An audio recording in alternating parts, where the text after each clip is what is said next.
نبی علیہ السلام نے مدینہ شریف میں ہمیں ظہر عصر کی نمازیں جمع فرمائی اور مغرب اور عشاء کی بھی جمع کی.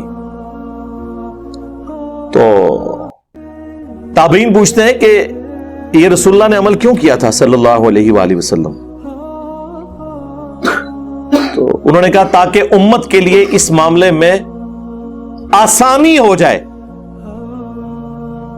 اور کوئی حرج تنگی باقی نہ رہے. دو باتیں ارشاد فرمائی ہیں، امت کے لیے آسانی ہو جائے اور کوئی تنگی باقی نہ رہے. یہ آپ نے جملے ذہن میں رکھنے ہیں. امام عبداللہ ابن عباس، یہ امام ابو حنیفہ، امام شافعی، امام مالک، امام احمد بن حنبل کی بات نہیں ہو رہی ہے.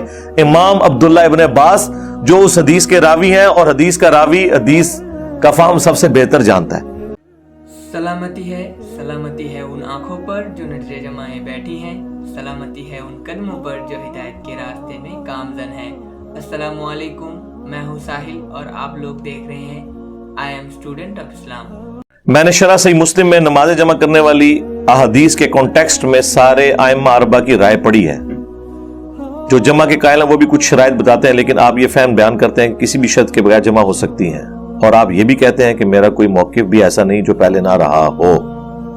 تو برائے مہربانی اہل سنت میں ان ائمہ کا بتائیں جو آپ والا موقف رکھتے ہوں. جی میرے والا جو موقف رکھتے ہیں وہ امام ہے امام عبداللہ ابن عباس رضی اللہ تعالی عنہ علیہ السلام. اگر ان سے بڑا کوئی امام ہے تو لے آئیں، اور ٹائم قیامت تک ہے. امام آپ نے شروع کرنے ہوتے ہیں 150-200 سال بعد. پہلے کسی امام کو نہیں آپ نے ماننا. بعد میں آپ ذہن میں رکھیے گا کہ جب کبھی بھی اس طرح کا ایشو ڈسکس ہوتا ہے تو آپ نے یہ بھی ذہن میں رکھنا ہے کہ سنی اور شیعہ اختلاف یا فساد ہو چکا ہوا ہے، اور تب یہ سارے ایشو سامنے آ رہے ہیں.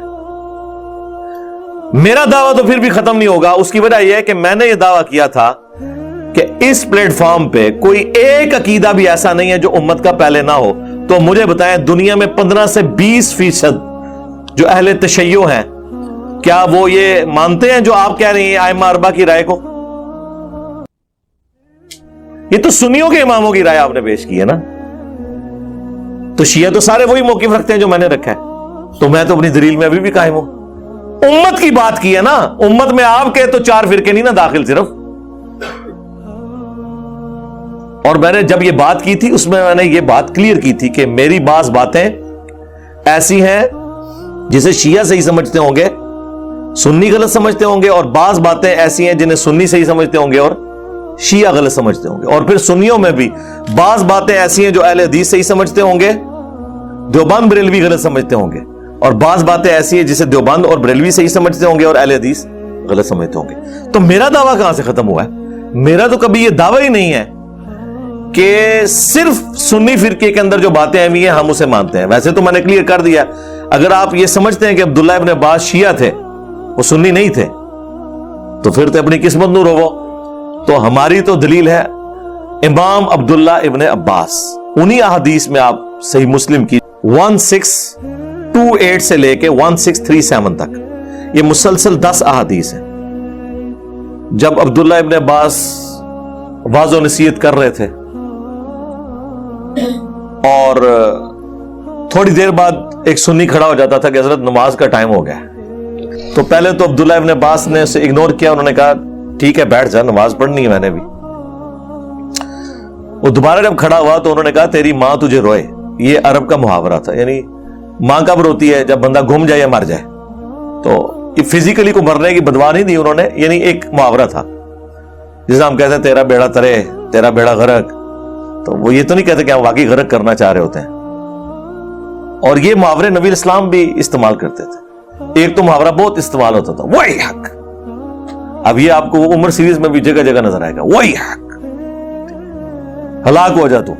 اب وہ فزیکلی تو نہیں یہ بات کر رہے ہوتے تھے، ایک محاورتاً بات. تو انہوں نے فرمایا کہ تو مجھے سننا سکھائے گا. اچھا اب یہ بات ہم کر دیں تو کہتے ہیں یہ تکبر کا جملہ ہے.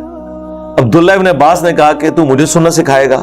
انہوں نے کسی نے ان کے اوپر تکبر کا فتویٰ نہیں لگایا. پھر انہوں نے فرمایا کہ نبی صلی اللہ علیہ وآلہ وسلم نے بغیر خوف کے بغیر بارش کے، مدینہ شریف میں یعنی بغیر سفر کے. تینوں عذر اڑا دیے انہوں نے. تین ہی عذر ہو سکتے ہیں نا، خوف میں جان کا خوف، بیماری کا خوف، یہ سارے خوف ہی ہیں نا، دشمن کا خوف. بغیر بارش کے، بارش میں ظاہر ہے کریٹیکل سچویشن ہے، گھر سے آپ باہر نہیں نکل سکتے. اس زمانے میں تو ویسے ہی نہیں نکل سکتے تھے، کچے راستے، کیچڑ، پانی جمع ہو جاتا تھا. مدینہ شریف میں یعنی بغیر سفر کے.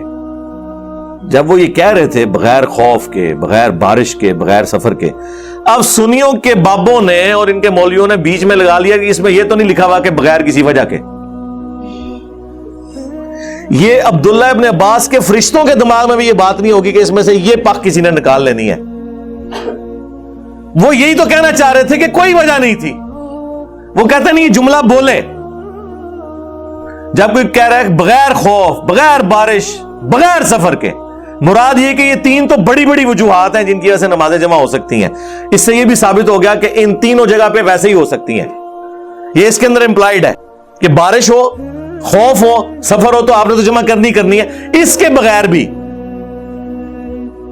نبی علیہ السلام نے مدینہ شریف میں ہمیں ظہر عصر کی نمازیں جمع فرمائی اور مغرب اور عشاء کی بھی جمع کی. تو تابعین پوچھتے ہیں کہ یہ رسول اللہ نے عمل کیوں کیا تھا صلی اللہ علیہ وآلہ وسلم؟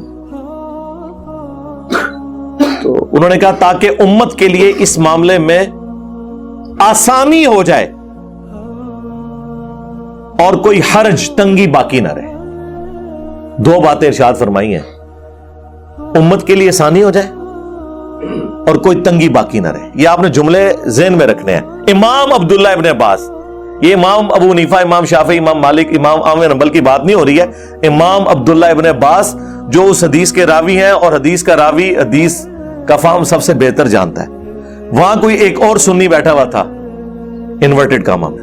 وہ کہتا ہے کہ جب عبداللہ ابن عباس نے یہ بات کی نا تو میرے دل میں قلق آیا کہ پتہ نہیں یہ جھوٹ مارتا پہ یہ صحیح پہ کہندا ہے. کہتے ہیں میں چپ کر کے اس مجلس سے اٹھا اور حضرت ابو ہریرہ کے پاس گیا اور میں نے کہا دیکھیں ابن عباس کس قسم کی باتیں کر رہے ہیں، رافضیوں والی. تو انہوں نے بھی آگے سے ان کو ڈانٹا، ان کا کہ ابن عباس نے جو کہا سچ کہا، یہ تو ابو القاسم کی سنت ہے صلی اللہ علیہ وآلہ وسلم کہ نمازیں جمع کی جا سکتی ہیں علمی مجلس میں. ظاہر کنٹینیوٹی ٹوٹ جاتی ہے نا. یہاں پہ بھی آپ لوگ جب چلے جاتے ہیں تو یہاں انتظامیہ کے لوگ ہم ظہر اور عصر کی نماز کو جمع کرتے ہیں. ظاہر ہے یہ علمی مجلس ہے، بس یہ ایک ہی نماز ہے جو ہم نے یہاں جمع کرنی ہوتی ہے. پھر تو اگلی سنڈے کو یہ اکیڈمی کھلے گی، اکیڈمی بند ہو جائے گی شام کو. یہ تو ایک اسٹوڈیو ریکارڈنگ کی ہے، ملاقات کے لیے ایک بیٹھک ہے.